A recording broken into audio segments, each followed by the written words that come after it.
ನನ್ನ ಮಗು ಏನಾಗಿದೆ ಅಂತ ಯಾರು ಹೇಳ್ತಾ ಇಲ್ಲ. ಅಲ್ಲಿ ಪ್ರಿನ್ಸಿಪಲ್ ಇಲ್ಲ, ವಾರ್ಡನ್ನು ಇಲ್ಲ, ನರ್ಸ್ ಮೇಡಮ್ ಇಲ್ಲ, ಯಾವುದೇ ರೀತಿ ಎಲ್ಲೂ ಇಲ್ಲ. ನನ್ನ ಮಗುನ ಅನಾಥ ಥರ ತಂದು ಜಿಲ್ಲಾ ಆಸ್ಪತ್ರೆಗೆ ಹಾಕ್ಬಿಟ್ಟು ಹೋಗಿದ್ದಾರೆ. ಅಲ್ಲಿ ಬಂದು ನ್ಯಾಯ ಕೇಳೋಣ, ಕೊರಟಗೆರೆಯಲ್ಲಿ ನ್ಯಾಯ ಕೇಳೋಣ ಅಂದ್ರೆ ಒಬ್ಬರು ಇಲ್ಲ. ಇದೆಲ್ಲ ಏನೋ ಆಗ್ತಾಯಿದೆ. ನನ್ನ ಮಗುಗೆ ನ್ಯಾಯ ಬೇಕು. ನಮಗೆ ಬಾಡಿನ ಸತ್ತೋಗಿತ್ತು ಹುಡುಗ, ಅಲ್ಲೇ ಸತ್ತ ಮೇಲೆ ಬಾಡಿನ ತಂದು ಹಾಕೋಕ್ಕೆ ರೈಟ್ಸ್ ಯಾರು ಕೊಟ್ಟಿದ್ದು, ಆ ಮೂಗಲಿ ಬಾಯಲ್ಲಿ ರಕ್ತ ಬರ್ತಾ ಇದೆ, ಅದನ್ನು ಸ್ಟೂಡೆಂಟ್ಗಳು ತಂದು ಹಾಕೋಗಿದ್ದಾರೆ. ಅಲ್ಲಿ ಕೇಳಿದ್ರೆ CC ಕ್ಯಾಮೆರಾ ಫುಟೇಜ್ ಇಲ್ಲ ಅಂತ ಹೇಳ್ತಾರೆ.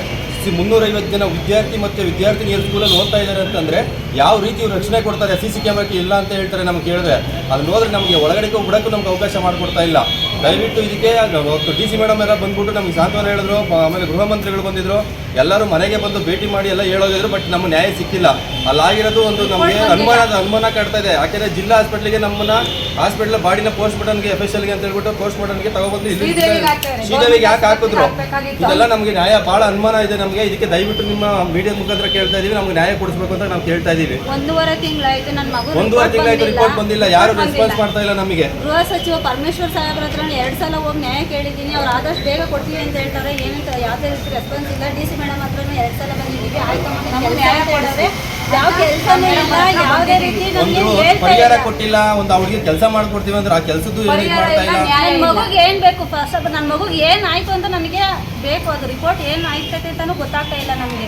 ಈಗ ರಿಪೋರ್ಟ್ ಬರಲಿ ಅಂತ ಹೇಳ್ತಾರೆ ಹೊರತು ಬಂದು ಮುಂದೆ ಯಾರು ಹೇಳ್ತಾ ಇಲ್ಲ. DC ಮೇಡಮ್ ಬೆಳಗ್ಗೆಯಿಂದ ಕಾಯ್ತಾ ಇದ್ದೀವಿ, DC ಮೇಡಮ್ ಬಂದಿಲ್ಲ ಇಲ್ಲಿಗೆ. ಅವರೇ ಹೇಳಿದ್ದು, ಬಂದು ಮನೆಗೆಲ್ಲ ಬಂದು ಹೇಳೋದ್ರು, ಆಯ್ತಮ್ಮ ನಿಮ್ಗೆ ಏನು ಮಗು ಹಿಂಗಾಗೈತೆ, ಹಿಂಗೆ ಮಾಡ್ಕೊಡ್ತೀವಿ ಅಂತ ಹೇಳ್ತಾರೆ. ಇವತ್ತು ನೋಡಿದ್ರೆ ಬೆಳಗ್ಗೆಯಿಂದ ನಾಯಿ ಥರ ಕಾಯ್ತಾ ಇದ್ದೀವಿ ಕಚೇರಿ ಮುಂದೆ, ಒಬ್ಬರು ಬಂದಿಲ್ಲ. ಇಲ್ಲಿ ಏನು ಮಾಡ್ತೀವಿ ಅಂತ ಹೇಳಿದ್ರು, ಅವ್ರಿಗೆ ಕೆಲಸ ಕೊಡ್ತೀವಿ, ಪರಿಹಾರ ಮಾಡ್ತೀವಿ ಅಂತ ಅವ್ರು ಏನು ಹೇಳಿಲ್ಲ. ಆಮೇಲೆ ರಿಪೋರ್ಟ್ 3 ದಿನಕ್ಕೆ ಕೊಡಿಸ್ಕೊಡ್ತೀವಿ ಅಂತ ಮಗುನ ನಮ್ಗೆ ಎತ್ಕೊಂಡು ಹೋಗ್ಬಿಟ್ರು. ನಮಗೆ ನಮ್ಮ ನೋಡಕ್ಕೂ ಸಹ ಬಿಡ್ತಾ ಇಲ್ಲ. ನಮ್ಮನ್ನ ಅಲ್ಲಿ ಕೊಡ್ತೀವಿ ಅಂತ ಹೇಳಿದ್ರು.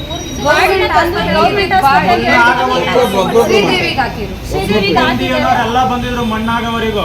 ಮಣ್ಣಾದ್ಮೇಲೆ ನಿಮ್ಮ ಕಷ್ಟ ಏನು, ಇದು ನಾವು ಪರಿಹಾರ ನಿಮ್ಗೆ ಇದು ಮಾಡ್ತೀವಿ ಅಂತ ಮುಂದೆ ಬಂದು ನಾಯಿ ತರ ಯಾರು ಕೇಳಬೇಕು ಹೇಳಿ.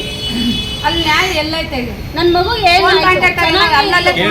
ಕೇಳಿದ್ರೆ ಒಬ್ರು ಗಾಂಧಿನಗರ ಇದ್ರಲ್ಲಿದೆ ಅಂತಾರೆ, ಒಬ್ರು ಇದ್ರಲ್ಲಿ ವಿಕ್ಟೋರಿಯಾ ಹಾಸ್ಪಿಟಲ್ ಇದೆ ಅಂತಾರೆ. ಪೊಲೀಸ್ ಅಲ್ಲಿ ಸಾಹೇಬ್ರಿಗೆ ಅವ್ರಿಗೆ ಪೊಲೀಸರು ಕೇಳಿದ್ರೆ ರೆಸ್ಪಾನ್ಸ್ ಇಲ್ಲ. ಬರುತ್ತಮ್ಮ ಯಾರು ಕೇಳಲ್ಲ. 1.5 ತಿಂಗಳು ಬೇಕಾ ಒಂದು ರಿಪೋರ್ಟ್ ಕೊಡೋದು?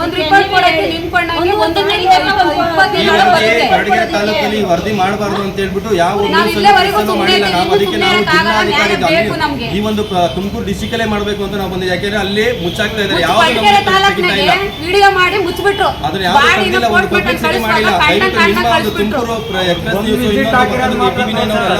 ವಿಸಿಟ್ ಹಾಕಿರೋ ಸ್ಕೂಲ್ ತೋರಿಸಿದ್ರೆ ಇನ್ ಬೇರೆದು ಪ್ರಾಬ್ಲಮ್ ಏನು ತೋರಿಸಿಲ್ಲ. ಅಲ್ಲಿ ನಮ್ಗೆ ನ್ಯಾಯ ಕೊಡಬೇಕು. ಇಲ್ಲ ಅಂದ್ರೆ ಸ್ಕೂಲ್ ಹತ್ರನೇ ಹೋಗಿ ನಾವು ಅಲ್ಲಿ ಕುತ್ಕೋತೀವಿ. ನಾವು ಅಲ್ಲಿಗೆ ಹೋಗ್ತೀವಿ ಅಂದ್ರೂ ಬಿಡ್ಲಿಲ್ಲ. ಹೇಗೆ ನಾವಿದ್ದೀವಿ ಅಂದ್ರು. ಇವಾಗ ಯಾರು ಇಲ್ಲ, ಯಾರು ಕೇಳೋಣ ನಾವು?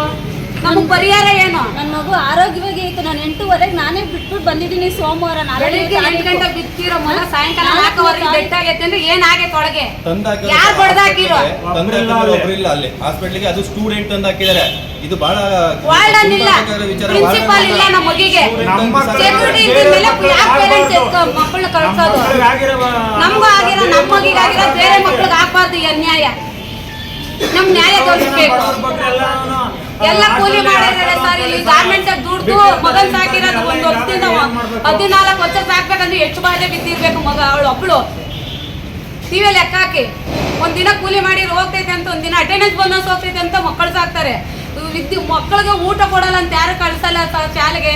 ವಿದ್ಯೆ ಕೊಡ್ಲಿ, ಗುರು ಕೊಡ್ತಾನೆ ವಿದ್ಯೆ ಅಂತ ಕಳ್ತಾನೆ. ನಾವಂತೂ ಗುರು ಆಗಕ್ಕಾಗಲ್ಲ. ಪ್ರೀತಿಯಿಂದ ಬೆಳೆಸ್ಬೋದು. ನ್ಯಾಯ ಬೇಡವಾ? ಇವಾಗ ಇಲ್ಲ, ನ್ಯಾಯ ಮುಚ್ಚಾಕ್ತಾರೆ. ಅಲ್ಲಿಂದ ಅಲ್ಲಿಗೆ ಮುಚ್ಚಾಕ್ತಾರೆ. ನ್ಯಾಯ ಯಾರು ಕೇಳೋದು? ರಕ್ತ ಬಂದು ಅದನ್ನ ಯಾಕೆ ಹಾಸ್ಪಿಟ್ಲಿಗೆ ಕಳ್ಸಿಲ್ಲ ಇವರು? ಸತ್ ಮೇಲೆ ತಗೊಂಡೋಗಿ ಬಾಡಿನ ಬಿಸಾಕೋಷ್ಟು ರೇಟ್ಸ್ ಯಾರು ಕೊಟ್ಟಿದ್ದೀವಿ ಇವರಿಗೆ? ಗೌರ್ಮೆಂಟ್ ಆಸ್ಪತ್ರೆಗೆ ಅನಾಥ ಶಿವನಂಗೆ ಬಿಟ್ಟೋದ್ರು. ಹಾಕೋದ್ರು. ನಾವು ಹೋಗಿ ನಮ್ಮಗಂತ 10 ಕರೆದು ಪೋಸ್ಟ್ ಮಾರ್ಟಮ್ ಕಳ್ಸಲ್ಲ ಯಾವುದೇ ಕಾರಣಕ್ಕೂ. ಇಲ್ಲೇ ಆಗ್ಲಿ ಅಂದ್ರೆ ಇಲ್ಲ ಆಗಲ್ಲ, ತುಮಕೂರ್ಗೆ ಹಾಕ್ತೀವಿ ಅಂದ್ರೆ ತುಮಕೂರ್ಗೆ ಸೀದಾ ಗೌರ್ಮೆಂಟ್ ಆಸ್ಪತ್ರೆಯಿಂದ ಗೌರ್ಮೆಂಟ್ ಆಸ್ಪತ್ರೆಗೆ ಬರಬೇಕು. ಈ ಶ್ರೀದೇವಿಗೆ ಯಾಕೆ ಹೋಯ್ತು? ಅಲ್ಲಿ ಏನೋ ನಡೆದಿರೋದಕ್ಕೆ ತಾನೇ ಸೆಂಟ್ರಾಗ ಹೋಗಿದ್ದು ಪ್ರೈವೇಟ್ಗೆ. ಇರೋ ನಮ್ಮ ಮಗ ಕಳ್ಕೊಂಡೈತೆ. ಇವಾಗ ನ್ಯಾಯ ಇಲ್ಲ. ಇನ್ನ ಒಂದ್ ಮಗ ಐತೆ. ನೋಡಿ ಇಷ್ಟು ಜನ ಅವರು ಮೇಡಮ್ ಇಷ್ಟು ಜನ ಮನೆಗೆ ಬಂದವರು ಅವತ್ತು ಮನೆಗೆ ಬರಕ್ಕಿದೆ ಅವ್ರಿಗೆ ಇಲ್ಲಿ ಅವ್ರಿಗೆ ಬಂದಿರೋ ನ್ಯಾಯ 1000 ಜನ ಕೊಡಕ್ಕಾಗಲ್ಲ ಮಕ್ಳಿರ್ಬೋದು ಮೇಡಮ್ ಅವ್ರಿಗೆ. ಆದ್ರೆ ನಾವ್ ಇಲ್ಲಿ ಬಂದಿರೋದು ಏನ್ ಗೊತ್ತಾ, ನಮ್ ಮೇಡಮ್ ಅವ್ರು ನ್ಯಾಯ ಕೊಡಿಸ್ತಾರೆ, ನಮ್ ಕಷ್ಟ ನೋಡ್ತಾರೇನೋ ಅಂತ ಇಲ್ಲಿ ಬಂದಿದ್ವಿ ಇವತ್ತು ಜನ ನಮ್ ಕಷ್ಟ ಹೇಳ್ಕೊಂಡು. ಹಾಸ್ಟೆಲ್ ಒಳಗಡೆ ಹೋಗೋದು ನಮ್ಗಾಗಿರೋ ಮೋಸ ಇನ್ನು ಬೇರೆ ತಾಯಿ ತಂದೆ ಆಗೋದ್ ಬೇಡ. ಫಸ್ಟ್ ನನಗೆ ನ್ಯಾಯ ಕೊಡಿಸ್ರಿ. ವಿದ್ಯಾರ್ಥಿಗಳನ್ನ ಅದೊಂದು ವಿಚಾರ ಹೇಳ್ಬಿಡ್ತಾರೆ ಅಂತ ಹೇಳ್ಬಿಟ್ಟು ಅವನ ಜೊತೆಗಿದ್ದ ಹುಡುಗನ ಜೊತೆಗಿದ್ದವ್ರನ್ನ ಸ್ಕೂಲ್ಗೆ ರಜಾ ಕೊಟ್ಟು ಕಳ್ಸಿದ್ದಾರೆ ಅವನಿಗೆ. ಆ ಟೈಮಲ್ಲಿ ಯಾಕೆ ಕಳ್ಸಿದ್ರು ಮನೆಗೆ?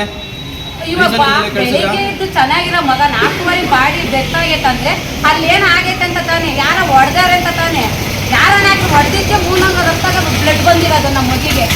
ಕರೆಂಟ್ ಶಾಕ್ ಅಂತಾರೆ, ಕರೆಂಟ್ ಶಾಕ್ ಅಂತೂ ಅಲ್ಲ, ಕರೆಂಟ್ ಶಾಕ್ ಕೊಟ್ಟು ಗೊತ್ತಾಗುತ್ತೆ ಬಾಡಿ. ಇದ್ರ ಬಗ್ಗೆ ನಮ್ಗೆ ಯಾವ್ದು ಮಾಹಿತಿ ಇಲ್ಲ. ದಯವಿಟ್ಟು ಅಲ್ಲಿ ಇವಾಗ ನಮ್ಗೆ ತೆಗೆದು ಅದ್ರಲ್ಲಿ ರಿಪೋರ್ಟ್ 15 ದಿವಸದೊಳಗೆ ಬರ್ತೈತೆ. ಎಂತ ರಿಪೋರ್ಟ್ ಅಂದ್ರೆ ಇವತ್ತು 1.5 ತಿಂಗಳು ಯಾಕೆ ಬಂದಿಲ್ಲ? ಅಲ್ಲಲ್ಲಿಗೆ ಮುಚ್ಚುತ್ತಾರೆ ಅಂತ ತಾನೇ ನ್ಯಾಯ. ನಾವು ಬಾಡಿ ಮುಚ್ಚೋವರೆಗೂ ಸೆಕ್ಯೂರಿಟಿ ತರ ಎಲ್ಲ ನಿಂತಿದ್ರು.